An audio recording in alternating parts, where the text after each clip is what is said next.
Shalom. Kekasih-kekasih Tuhan, sadar atau tidak sadar, sebuah pengajaran sangat mempengaruhi tingkah laku manusia. Pengajaran yang kita terima itu akan mempengaruhi tingkah laku kita sehari-hari. Kenapa? Karena ajaran yang baik dan benar akan membentuk pribadi yang baik. Tetapi pengajaran yang salah akan memberi ruang untuk terciptanya pribadi yang bermasalah. Saudara-saudara yang terkasih, Raja Salomo menyadari akan hal ini, sehingga dia pernah berkata dalam Amsal 22 ayat yang ke-6, dia mengatakan, "Didiklah orang muda menurut jalan yang patut baginya, maka pada masa tuanya pun ia tidak akan menyimpang pada jalan itu." Kekasih-kekasih Tuhan, penulis Amsal ini mau bilang bahwa pengajaran yang benar akan memisahkan seseorang dari kejahatan, dan pengajaran yang benar tidak akan membuat seseorang menyimpang dari jalan yang saleh yang telah diajarkan orang tuanya. Bahkan saudara, Mahatma Gandhi pernah berkata bahwa tentang kotong punya pikiran, tentang kotong punya perkataan, tentang kotong punya kelakuan, kita punya kebiasaan, itu akan menjadi nilai hidup kita. Oleh sebab itu, Mahatma Gandhi dia berkata, jagalah pikiranmu tetap positif, karena pikiranmu akan menjadi kata-katamu. Jagalah kata-katamu tetap positif, karena kata-katamu akan menjadi kelakuanmu. Jagalah kelakuanmu tetap positif, karena kelakuanmu akan jadi kebiasaanmu. Jagalah kebiasaanmu tetap positif, karena kebiasaanmu akan jadi nilaimu. Jagalah nilaimu positif, karena nilaimu akan jadi kehidupanmu. Saudara-saudara, nilai hidup akan menjadi kehidupan kita. Rasul Paulus juga menulis surat ini kepada rekan sepelayanannya, yaitu Titus. Titus ini adalah rekan sepelayanan Paulus, tetapi juga dianggap seperti anak sendiri, sebagaimana dalam pasal 1 ayat 4 Paulus bilang, "Titus anakku yang sah menurut iman." Dia sudah menganggap Titus sebagai anak, sehingga Titus diberikan kewenangan dan tugas untuk menetapkan penatua-penatua melalui proses seleksi yang sangat ketat di jemaat Pulau Kreta. Saudara, kenapa Rasul Paulus menyuruh Titus untuk pergi menetapkan penatua-penatua dan pergi beritakanlah, ajarkanlah kepada jemaat di sana? Karena saudara, rupanya di jemaat ini ada pengalaman buruk tentang para penatua yang kehidupannya, bahkan juga jemaat beserta keluarganya, tidak menjadi teladan. Sehingga Rasul Paulus memandang perlu untuk menetapkan syarat yang ketat di dalam memangku jabatan sebagai presbiter, penatua, diaken, pengajar. Kenapa harus ada syarat yang ketat? Kenapa harus pakai syarat bahwa orang ini dia harus berlaku sopan, dia harus baik, dia punya hidup itu harus baik? Karena toh dia akan menjadi pemimpin, menjadi teladan. Nah saudara-saudara, sekali lagi Paulus memandang perlu menetapkan syarat yang ketat diikuti dengan ajaran serta tindakan hidup yang benar. Maka kepada Titus, Rasul Paulus mengingatkan agar dia harus memberitakan ajaran yang sehat. Kata beritakanlah yang dimaksudkan bukan hanya sebatas tentang teori, bukan hanya sebatas tentang ajaran nasihat yang potong omong, melainkan tentang cara hidup yang benar, tindakan yang benar. Antara lain Bapak Mama itu ada dalam bacaan kita.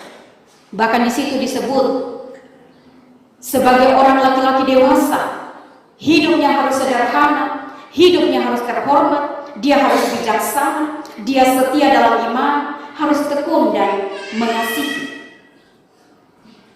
Dan sampaikan juga kepada mereka sebagai perempuan-perempuan dewasa, hidup harus setia beribadah, jangan suka memfitnah, jangan menjadi hamba anggur, harus mampu mengajar hal-hal baik, hidupnya harus suci, dia harus rajin urus rumah tangga sendiri, bukan urus orang lain rumah tangga.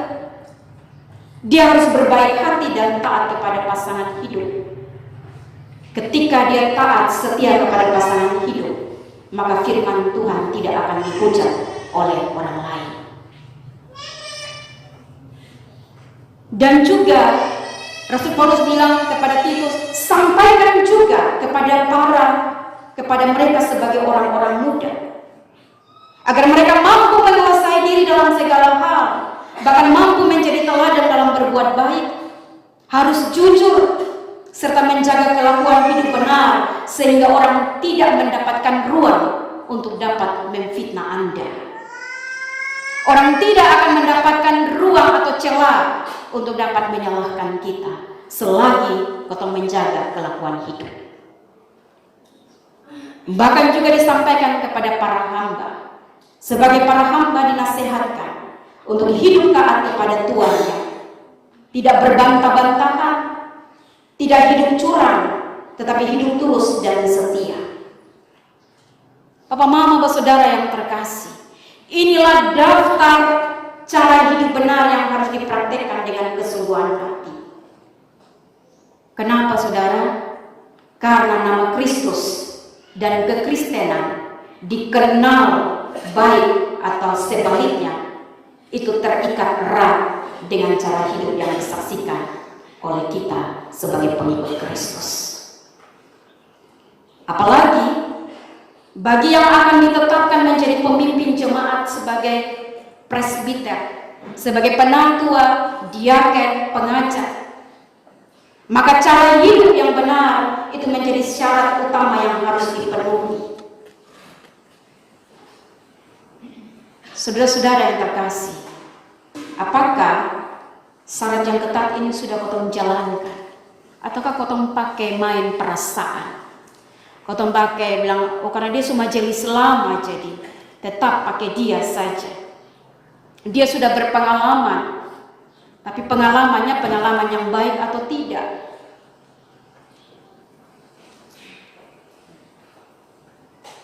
Saudara-saudara yang terkasih, kadang-kadang ketika kotong mau pakai syarat yang benar-benar syarat yang ketat ini, orang bilang, kok orang mau melayani karena kotong tahan-tahan, dan kotong mengabaikan itu persyaratan. Sebenarnya persyaratan itu harus ditegakkan supaya nama Kristus, persekutuan, tidak tercederai, tidak dicela, tidak ada celah untuk orang bisa memfitnah nama Kristus dan juga persekutuan. Saudara-saudara yang terkasih, Rasul Paulus dia mengingatkan sebagaimana dalam ayat 10. Orang-orang yang dipilih, orang-orang yang ditetapkan sebagai pengikut Kristus harus dalam hidupnya, dalam segala hal, dia harus memuliakan ajaran Allah, juru selamat kita. Saudara-saudara yang terkasih, apakah cara hidup saudara dan saya telah memuliakan Tuhan? Apakah kotong ini sudah memuliakan Tuhan lewat kotong cara hidup? Kekasih-kekasih Tuhan, untuk dapat mengukur bahwa hidup saudara dan saya sudah memuliakan Tuhan, itu dapat terukur dari ajaran yang benar yang saudara terima dan cara hidup yang benar yang disaksikan, dan tentunya akan berdampak baik terhadap orang lain. Itulah yang menentukan bahwa kita telah memuliakan Tuhan atau tidak. Papa mama kekasih-kekasih Tuhan, nasihat atau pengajaran ini mengultimatum kepada kita agar kita semua sebagai pengikut Kristus Mari tolong jaga wibawa Kristus, jaga wibawa gereja agar tidak direndahkan. Jaga wibawa Kristus, jaga wibawa persekutuan gereja ini untuk tidak dibully, bahkan difitnah, untuk tidak dipersalahkan. Karena perilaku-perilaku oknum, maka pelayanan gereja dipersalahkan, persekutuan gereja disalahkan. Oleh sebab itu saudara, firman Tuhan ini sesuai konteks yang ada, keadaan yang terjadi di tengah-tengah jemaat Narwastu Malbagi.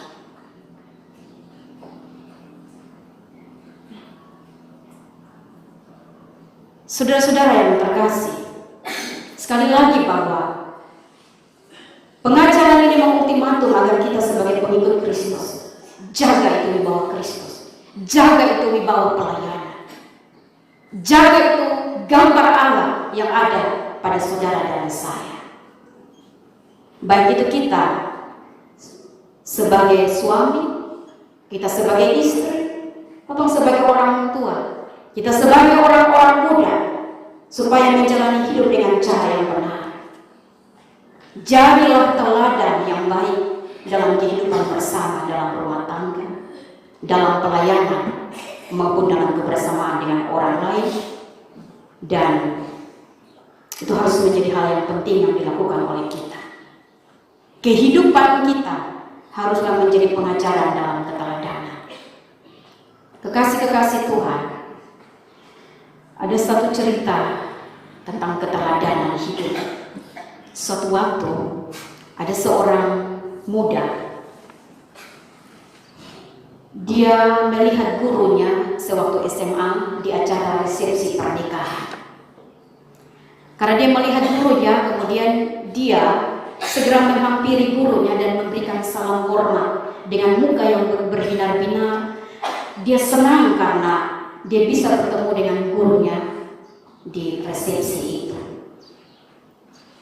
Lalu Bapak Mama, saudara, murid ini dia bertanya, apakah guru ini mengenal dia? Maka sang guru ini berkata bahwa minta maaf, saya tidak mengingat dan saya tidak mengenal murid saya ini. Kalau Anda mengatakan bahwa Anda adalah murid, mantan murid saya, tetapi minta maaf saya tidak mengingat dan tidak mengenal. Lalu saudara, sang murid ini dia bercerita bahwa dia adalah murid yang pernah mencuri jam tangan temannya. Di mana saudara, saat itu ada seorang murid yang menangis karena dia kehilangan jam tangan. Maka dia mengadukan kepada gurunya, sehingga gurunya memerintahkan semua murid yang ada di kelas segera bangun, menghadap ke tembok, tutup mata, karena saya akan menggeledah saat ini di setiap saku-saku para murid. Maka Bapak Mama, murid ini dia bercerita, dia bilang, ingat pesan beta nih yang curi itu jam tangan. Dan waktu itu ketika entah ini bapak kok ibu kok sontawi, pokoknya guru lah, dia ketika guru suruh murid-murid menghadap ke tembok lalu menggeledah, dan pada saat sampai di dia, guru mendapatkan jam tangan di sakunya. Tetapi guru tidak berhenti untuk menggeledah, dia terus menggeledah sampai dengan orang terakhir, termasuk anak yang kehilangan jam tangan ini. Dia juga harus berbalik dan tutup mata. Setelah selesai, guru bilang, silakan semua buka mata, balik kembali ke sini, dan ini jam tangan sudah dapat kembali. Tetapi guru ini tidak menyebutkan siapa yang mencuri. Maka mulai dari hari itu tidak ada satu orang pun yang tahu siapa yang mencuri jam tangan itu. Besok, lusa, dan seterusnya tidak pernah ada terjadi perbincangan tentang persoalan kehilangan jam tangan ini. Nah, Bapak-Bapak saudara yang terkasih, singkat cerita, murid ini mengatakan kepada gurunya, "Sukanal beta, oh, beta tuh murid yang dulu pencuri itu jam tangan." Ibu tahu kesonde, waktu itu ketika ibu mendapatkan jam tangan di saku saya merasa bahwa bepung kehidupan sudah berakhir. Pasti beta akan dibully, beta akan dimarahi, beta akan dibenci, beta tidak akan ada kawan lagi. Tetapi semenjak itu apa yang dilakukan oleh ibu? Saya menjadi orang yang baik. Saya berubah. Bahkan ketika saya menikah, saya berjumpa dengan persoalan-persoalan dalam rumah tangga. Dalam memecahkan persoalan, saya menjadi orang yang bijaksana. Bahkan kepada orang-orang bawahan saya yang ada di kantor, dedikasi inilah yang membuat saya menjadi orang yang sukses seperti saat ini. Lalu Bapak Mama, guru itu berkata bahwa minta maaf, saya benar-benar tidak mengenal Anda, saya tidak mengingat Anda, sebab pada waktu itu saat pemeriksaan, saat penggeledahan terjadi, saya pun juga menutup mata dengan selembar kain, sehingga saya tidak pernah tahu siapa murid yang mencuri. Kenapa saya buat begitu? Karena saya mengasihi semua murid saya. Saya tidak mau bahwa dalam memori saya tentang Anda, saya jadi membenci Anda. Bahkan juga pasti Anda akan dibenci oleh teman-teman yang lain. Jadi minta maaf, hari ini baru saya tahu bahwa Anda lah yang mencuri jam tangan itu. Bapak Mama, saudara yang terkasih, guru ini dengan bijaksana dia mengatakan bahwa dia tidak mau agar muridnya diejek, diolong, mendapatkan umpatan, mendapatkan penghakiman. Karena bagi gurunya, dia bilang, kalau waktu itu saya memberitahukan, orang semua tahu tentang dia yang mencuri, maka dia kehilangan banyak hal dalam hidupnya. Bapak Mama, saudara yang terkasih, dari cerita ini, seseorang bisa mengalami perubahan ke arah yang lebih baik. Tidak harus dengan kata-kata keras, tidak harus dengan umpatan, tidak harus dengan pukulan, tetapi tindakan atau teladan hidup akan sangat mempengaruhi seseorang dapat mengalami perubahan yang lebih baik, sebagaimana cerita tadi. Saudara, menutup renungan ini, saya mau mengutip sebuah kalimat yang pernah dikatakan oleh pahlawan nasional kita, Cut Nyak. Dia pernah berkata bahwa kemarahan, kekerasan tidak begitu berpengaruh dibandingkan pengaruh dari teladan hidup yang baik. Amin kok? Amin. Mari kita mendidik kelompok anak-anak. Tidak harus dengan kekerasan, tidak harus dengan umpatan, tidak harus dengan cacian makian, tidak harus dengan mengatakan lu bodoh, lu ngali, lu tanah kau. Tidak harus demikian.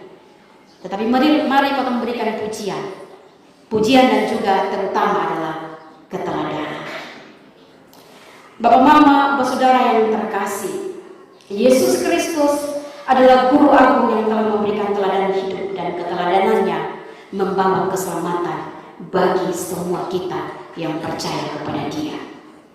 Kita adalah orang-orang percaya dan kita meneladani Kristus yang adalah sang teladan itu. Hari ini Yesus Kristus mengundang saudara dan saya untuk kita masuk dalam jamuan Yesus Kristus sebagai sang penggerak teladan. Saudara selamat menjadi teladan yang baik dalam kata dan perbuatan, dan selamat memenuhi undangan Yesus Kristus untuk sebentar sore kita ambil bagian dalam perjamuan kudus. Tuhan menolong dan memberkati kita. Amin.